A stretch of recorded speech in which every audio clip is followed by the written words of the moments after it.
श्री शिवाय नमस्तुभ्यम दोस्तों। आप सभी लोग जानते हैं कि 26 फरवरी 2025 को है महाशिवरात्रि और ये महाशिवरात्रि के दिन बहुत सारे लोग 11 चावल के दाने वाला उपाय करने वाले हैं। इसलिए इस वीडियो में हम आप लोगों को 11 चावल के दाने वाला उपाय समझाने वाले हैं। ये उपाय दोस्तों हम जब करते हैं जब हमारी कोई ऐसी मनोकामना हो जो पूरे साल भर से हमने सोच कर रखी हुई है। उस मनोकामना के लिए हमने सारे प्रयास करके देख लिए, सारे उपाय करके देख लिए, सब कुछ करके देख लिया, पर जब भी हमारी वह मनोकामना पूरी ना हो रही हो या कोई दुख और परेशानी है जो कि दूर ना हो रही हो या किसी भी प्रकार का आपका ऐसा काम है जो साल भर से रुका हुआ हो, अटका हुआ हो, पूरा ना हो रहा हो, तो महाशिवरात्रि के दिन आप इस 11 चावल के दाने वाले उपाय को अपना उस काम के लिए कर सकते हैं, अपनी मनोकामना के लिए कर सकते हैं, अपनी दुख और परेशानी के लिए कर सकते हैं।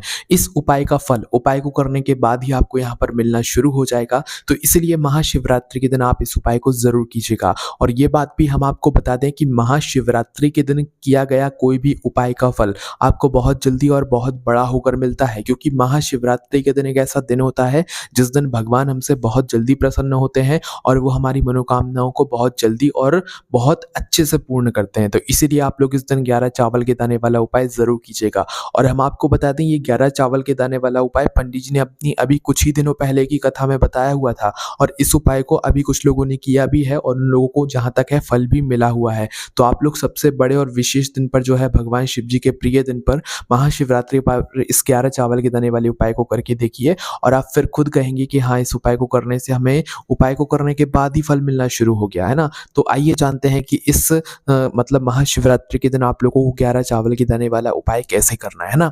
अब देखो ये वाला जो उपाय है ना, ये घर के सभी सदस्यों को करने की जरूरत नहीं है। घर का एक बड़ा मुख्य सदस्य भी अगर इस उपाय को करेगा तो उसके पूरे घर परिवार को इस उपाय को करने का फल यहाँ पर मिल जाएगा। ठीक है, तो इस बात का आपको ध्यान रखना है। और घर की जो बड़ी माताएं बहनें हैं उनमें से कोई भी एक माता बहन इस वाले उपाय को कर सकती है। तो आइए जानते हैं कि अब आपको यहाँ पर उपाय कैसे करना है। तो देखो उपाय करने के लिए सबसे पहले यहाँ पर हमें कुछ सामग्रियों की आवश्यकता पड़ेगी, तो वो सामग्री हम लोग जान लेते हैं। उसके बाद हम आगे की जो भी विधि है उपाय को करने की वो जानेंगे। तो देखो इस उपाय में सबसे पहले यहाँ पर आप लोगों को चाहिए पड़ेंगे 11 चावल के दाने। क्यों? क्योंकि इस उपाय का नाम ही 11 चावल के दाने हैं। सबसे मुख्य जो इस उपाय में है वो 11 चावल के दाने ही हैं, वो भी अलग हैं, वो हम आपको बताएंगे कैसे, है ना। तो देखिए सबसे पहले यहाँ पर आपको चाहिए 11 चावल के दाने। ठीक है, इसके बाद में ध्यान रखना 11 चावल के दाने जब आप लोग लोगे अपने घर के रसोई घर से ही ले सकते हो, अलग से कहीं से लाने की जरूरत तो नहीं है। बस ध्यान रखना 11 चावल के दाने पूरे साबुत होने चाहिए, सैगे होने चाहिए, टूटे हुए कटे पिटे या दाग वाले चावल के दाने ना हो, इस बात का विशेष रूप से आप लोग ध्यान रखिएगा। ठीक है, तो 11 चावल के दाने आप लोगों को साबुत सैगे ले लेने हैं। इसके बाद में आपको चाहिए दोस्तों 3 बेलपत्र। देखिए बेलपत्र आप खुद से लेकर आइएगा। महाशिवरात्रि का दिन है, महाशिवरात्रि के दिन आप खुद से जो चीज़ लेकर आएंगे, भले खरीद कर लेकर आओ या कहीं से तोड़ कर लेकर आओ, भगवान आपसे ज़्यादा प्रसन्न होंगे। ठीक है, तो आप लोग जो है इस दिन कोशिश कीजिएगा कि खुद से मतलब अपनी ये 3 बेलपत्र लेकर आए, है ना। 3 बेलपत्र के बाद में आपको चाहिए पड़ेगा थोड़ा सा यहाँ पर पीला चंदन। कौन सा? पीला चंदन, है ना। इसके बाद में थोड़ा सा आपको चाहिए पड़ेगा लाल चंदन, है ना।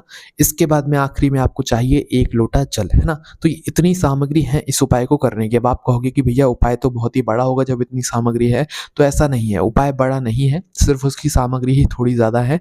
बाकी उपाय बहुत ही आसान है। क्योंकि उपाय थोड़ा सा आपको मुश्किल लग सकता है, पर उपाय का आपको फल बहुत ही जल्दी मिलने वाला है, क्योंकि ये उपाय बहुत ही नया है। और आप महाशिवरात्रि के दिन जब आप इस उपाय को करेंगे तो आपको उपाय का फल बहुत ही जल्दी और बहुत बड़ा होकर यहाँ पर मिलने वाला है। ठीक है, तो यहाँ पर अब करना क्या है वो हम लोग जान लेते हैं। तो देखो महाशिवरात्रि के दिन सुबह या शाम कोई भी एक समय देख लेना, जब आपको टाइम मिल जाए, किसी एक समय ही आपको उपाय करना है, क्योंकि महाशिवरात्रि के दिन तो पूरा दिन ही भगवान शिव जी की पूजन अर्चना का होता है।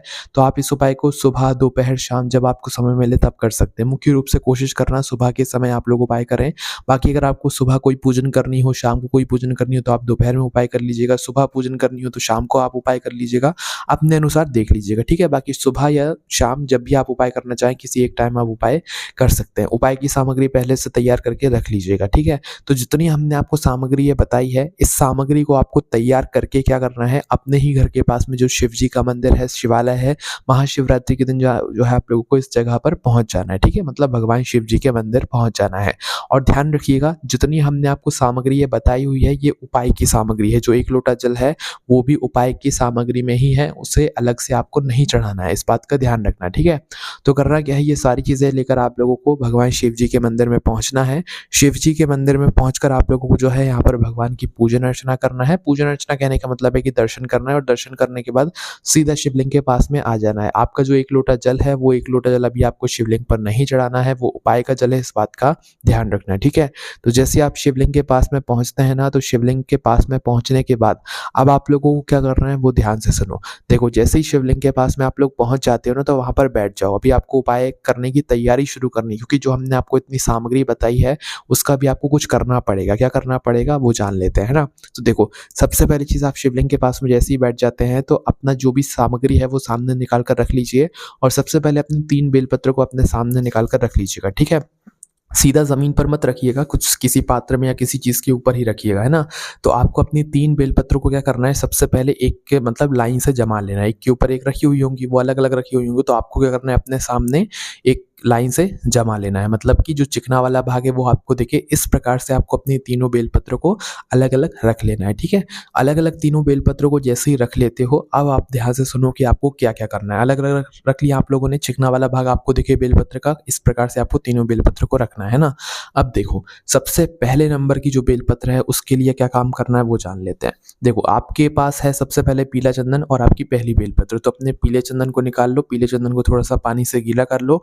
उसके बाद में जो अपने पहले नंबर की बेलपत्र है, सिर्फ और सिर्फ इसकी बीच वाली बड़ी पत्ती, बेलपत्र में 3 पत्तियां होती हैं, नीचे की साइड की 2 पत्ती और वो बीच वाली 1 पत्ती, तो सिर्फ और सिर्फ बीच वाली जो 1 पत्ती है, बीच वाली जो बड़ी पत्ती है, उस पत्ती के ऊपर आपको अपने पीले चंदन से मतलब एक टीका लगाना है या तिलक लगाना है, या तो आप ये कह लो कि उस बीच वाली बड़ी पत्ती पर पूरे में आपको पीला चंदन फेर देना है ना। या तो टीका लगा दो, या तो आप फिर उस बीच वाली बड़ी पत्ती पर पूरे में पीला चंदन फेर दो, ठीक है। सिर्फ पहले नंबर की बेलपत्र की बीच वाली बड़ी पत्ती पर आपको लगाना है बीच वाली बड़ी पत्ती पर पीला चंदन, ठीक है। अब आ जाओ दूसरी वाली पत्ती पर। दूसरी वाली पत्ती की जो बीच वाली बड़ी पत्ती है, इस पर आपको लगाना है लाल चंदन। तो लाल चंदन जो लेकर आए हुए उसमें थोड़ा सा पानी मिलाकर गीला करके उसे भी जो है लाल चंदन आप बीच वाली बड़ी पत्ती पर लगा दो, है ना। बिंदी लगाना चाहो तो बिंदी लगा लो, अन्यथा बीच वाली बड़ी पत्ती पर पूरे में जो है आप लोग लाल चंदन फेर दो, ठीक है। 2 पत्तियां हो गई आपकी। अब आते हैं तीसरी वाली पत्ती पर।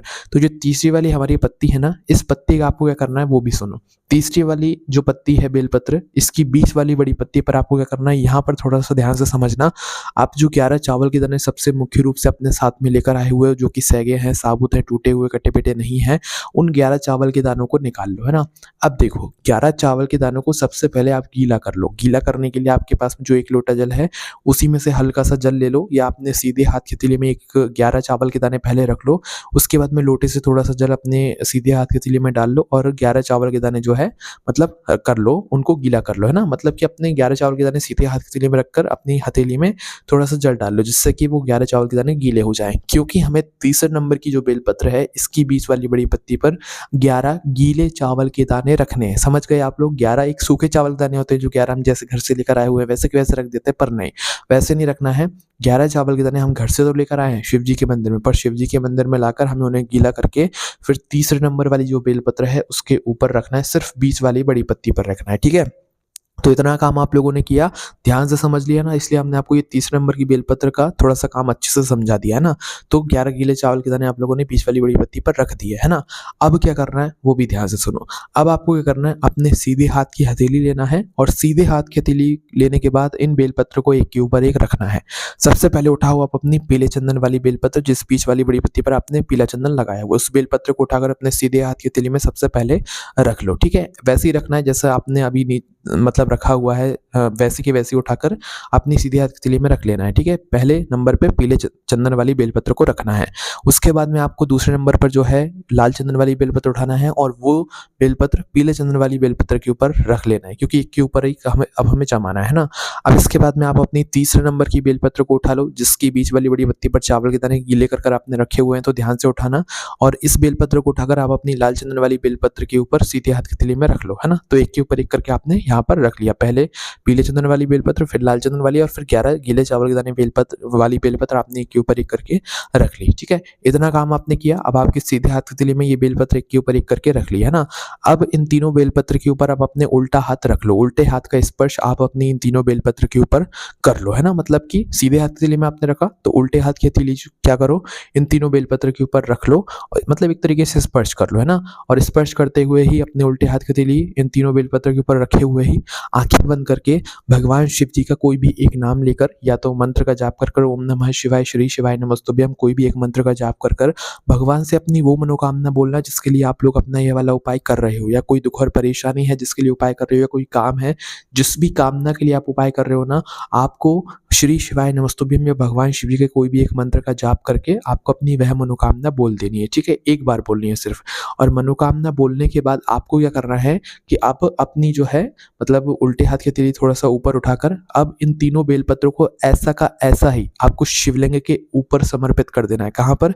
शिव जी की शिवलिंग के ऊपर समर्पित करना है। ठीक है, और जब आप शिवलिंग के ऊपर समर्पित करेंगे तो वैसे ही करना है जैसे हम लोग करते हैं, उल्टी करके, क्योंकि अभी हमने तैयारी तो सीधी बेलपत्र पर करी हुई थी, पर जब आप इन्हें शिवलिंग पर चढ़ाओगे तो इन बेलपत्र को उल्टा करके ही चढ़ाओ, क्योंकि एक के ऊपर एक हमने सीधे बेलपत्र रखी हुई हैं, तो कैसी ऐसी की ऐसी ये तीनों की तीनों बेलपत्र उल्टी करके आपको जो है शिवलिंग के ऊपर चढ़ा देनी। जैसे शिवलिंग पर बेलपत्र चढ़ती है ना, वैसे ही, है ना। तो तीनों बेलपत्र शिवलिंग के ऊपर आपने चढ़ा देना है। अब तीनों बेलपत्र जैसे ही शिवलिंग के ऊपर चढ़ जाती है तो एक बार भगवान से और प्रार्थना कर लेना अपनी मनोकामना के लिए, भगवान का मंत्र बोलकर, श्री शिवाय नमस्तुभ्यम को बोलकर। अब इसके बाद में आपको उठाना है अपना 1 लोटा जल जो आप अपने साथ में घर से लेकर आए हुए थे, है ना। तो अपना 1 लोटा जल उठाइए। 1 लोटे जल को उठाकर इस जल को आपको शिवलिंग के ऊपर नहीं चढ़ाना है। सुन लिया आप लोगों ने, इस जल को शिवलिंग के ऊपर नहीं चढ़ाना है। इस जल को आपको चढ़ाना है जलाधारी के ऊपर, वो भी उस स्थान पर जहां से जल बहता हुआ जाता है और जलाधारी से नीचे करता है। तो उस बहते हुए जल का जो आखिरी भाग है जो कि जलाधारी में रहता है, जहां से जल आखिरी में बिल्कुल नीचे जाकर गिरता है, तो उस आखिरी वाले भाग पर आपको इस लोटे से जल चढ़ाना है। वो भी अलग तरीके से चढ़ाना है, वो भी सुनो। इस जल से, इस 1 लोटे जल में से आपको 3 बार बराबर बराबर मात्रा में आपको जलाधारी पर श्री शिवाय नमस्तुभ्यम बोलकर आपको जल चढ़ाना है। मतलब कि एक बार आपने पहले अपने एक ही लोटे से आपने एक बार जल चढ़ाया, रुक गए, फिर दूसरी बार जल चढ़ाया, फिर रुक गए, फिर तीसरी बार में पूरा जल चढ़ा दिया। तो इस तरीके से आप लोगों को 3 बार जो है रुक रुक के जो है जलाधारी पर, उस जलाधारी के आखिरी वाले हिस्से पर जो है जल चढ़ाना है 3 बार रुक रुक कर, वो भी श्री शिवाय नमस्तुभ्यम बोलकर। तो समझ गए आप लोग कि आप लोगों को अपना आखिरी में 1 लोटा जल लेकर जलाधारी पर 3 बार बराबर बराबर मात्रा में जल चढ़ा देना है, वो भी श्री शिवाय नमस्तुभ्यम बोलकर। ठीक है, अब इसके बाद में क्या करना है आप लोगों को, ध्यान से सुनो। आपने शिवलिंग पर 3 बेलपत्र चढ़ाई हुई है, एक साथ चढ़ाई हुई थी, तो जो बेलपत्र चावल वाली है, जिस बेलपत्र पर आपने 11 चावल के दाने चढ़ाए हुए थे ना, वो वाली बेलपत्र आप शिवलिंग के ऊपर से भगवान शिव जी का आशीर्वाद समझकर जो है उठा लो। कौन सी वाली? सिर्फ जिस बेलपत्र पर आपने चावल के दाने बीच वाली बड़ी पत्ती पर रखे हुए थे गीले करके, वो बेलपत्र को उठा लो। और वो बेलपत्र को उठाने के बाद चावल तो वहीं के वहीं शिवलिंग के ऊपर रह जाएंगे, तो उन चावलों में से सिर्फ और सिर्फ 1 चावल का दाना आप अपने उस बेलपत्र के साथ में रख लो, है ना। सिर्फ और सिर्फ 1 चावल का दाना, बाकी शिवलिंग के ऊपर ही रहने देना, या जलाधारी पर भी गिर जाए तो कोई दिक्कत नहीं है। तो चावल वाली बेलपत्र को उठाना है और उन चावलों में से 11 चावल के गीले दानों में से 1 चावल का दाना शिवलिंग के ऊपर से उठाकर भगवान शिव जी का आशीर्वाद स्वरूप समझकर आपको अपने पास में रख लेना है। और भगवान से एक बार और प्रार्थना करना है, भगवान के नाम का जाप करके और अपनी मनोकामना बोलकर भगवान को दूध देकर अपने घर पर वापस आ जाना है। अब अपने घर पर आकर इस 1 बेलपत्र और इस 1 चावल के दाने को किसी भी अच्छी जगह पर या भगवान वाली जगह पर आप लोग रख दीजिएगा। ये बेलपत्र और इस 1 चावल के दाने को आपको अपने घर में कम से कम 1 से 2 महीने तक रखना है। आप खुद देखेंगे कि इस 1 चावल के दाने ने और इस 1 बेलपत्र ने आपके घर में कितना कुछ यहाँ पर बदलाव कर दिया है, आपकी कैसी मनोकामना यहाँ पर पूर्ण कर दी है ना। तो 1 बेलपत्र और 1 चावल का दाना जरूर अपने मतलब घर पर जो है यहाँ पर रख दीजिएगा, है ना। इसको आपको कम से कम 1 से 2 महीने तक रखना है, उसके बाद आपकी मनोकामना अपने आप मतलब पूरी होना शुरू हो जाएगी। तो इस उपाय को आप जरूर करके देखिएगा। ये उपाय महाशिवरात्रि के दिन आप लोग कीजिएगा, 26 फरवरी के दिन कीजिएगा। ये उपाय आपको हमारी वेबसाइट भोलेनाथभक्ति.com पर भी पढ़ने के लिए मिल जाएगा। कोई भी समस्या आती है हमसे कमेंट करके पूछ सकते हो। ओम नमः शिवाय, जय भोले बाबा, श्री शिवाय नमस्तुभ्यम।